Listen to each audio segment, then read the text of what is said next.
భద్రాచలంలోని సీతారామచంద్రస్వామి ఆలయ అభివృద్ధిపై master plan సిద్ధమైనట్లు జిల్లా కలెక్టర్ జితేష్ వి పాటిల్ చెప్పారు. ఈ రోజు ఆర్కిటెక్ట్ సూర్యనారాయణ, ఆలయ వైదిక కమిటీ, ఆలయ అధికారులు స్థపతితో కలిసి ఆలయ మాస్టర్ ప్లాన్ను ప్రొజెక్టర్ ద్వారా పరిశీలించారు. తర్వాత కళ్యాణ మండపం, మాడవీధులు, ప్రధాన ఆలయం, ఉపాలయాలను బృందం పరిశీలించింది. గర్భగుడి, భద్రుని గుడిని ఎలాంటి మార్పులు చేయకుండా చుట్టుపక్కల ప్రాంతాలన్నింటినీ ఆకట్టుకునేలా తీర్చిదిద్దాలని నిర్ణయించారు.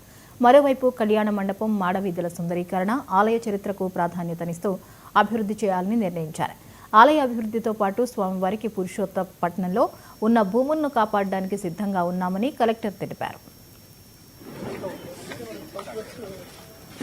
స్వామివారి దేవాలయంలో ఒక మీటింగ్ ఏర్పాటు చేసుకొని ఈ దేవాలయానికి మాస్టర్ ప్లాన్ తయారు చేయడానికి ఏమేమి అంశాల గురించి గమనించాలో సలహా సూచనలు మన దేవాలయంలో ఉన్న టీం, అర్చకులు, స్థపతి గారు, ఇంకా అందరూ స్టేక్ హోల్డర్స్ నుంచి సలహా తీసుకొని మన ఆర్కిటెక్ట్ సూర్యనారాయణ గారితో డిజైన్ డిస్కషన్ జరుగుతుంది.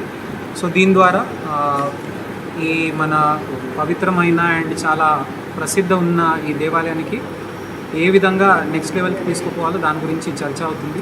ఆల్రెడీ ల్యాండ్ ఎక్విజిషన్ మన మాడవీధి డెవలప్మెంట్ది పూర్తి అయింది. అది చాలా మాకు సంతోషంగా ఉంది. అండ్ దీనికి సహకరించిన భద్రాచలం ఇక్కడ ఈ ప్రాంతంలో ఉన్న వాసులందరికీ చాలా చాలా ధన్యవాదాలు. వాళ్ళ సహకార్యంతోనే ఇది మేము చేయగలిగినాము.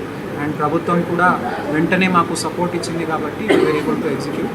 అండ్ నెక్స్ట్ ఇప్పుడు ఈ డిజైన్ డిస్కషన్ చేసుకొని టాప్ లెవెల్లో ఈ ప్రెజెంటేషన్ జరిగిన తర్వాత ఒక నిర్ణయం తీసుకున్న తర్వాత ఈ నెక్స్ట్ స్టేజ్కి మన టెంపుల్ డెవలప్మెంట్ పోతుంది.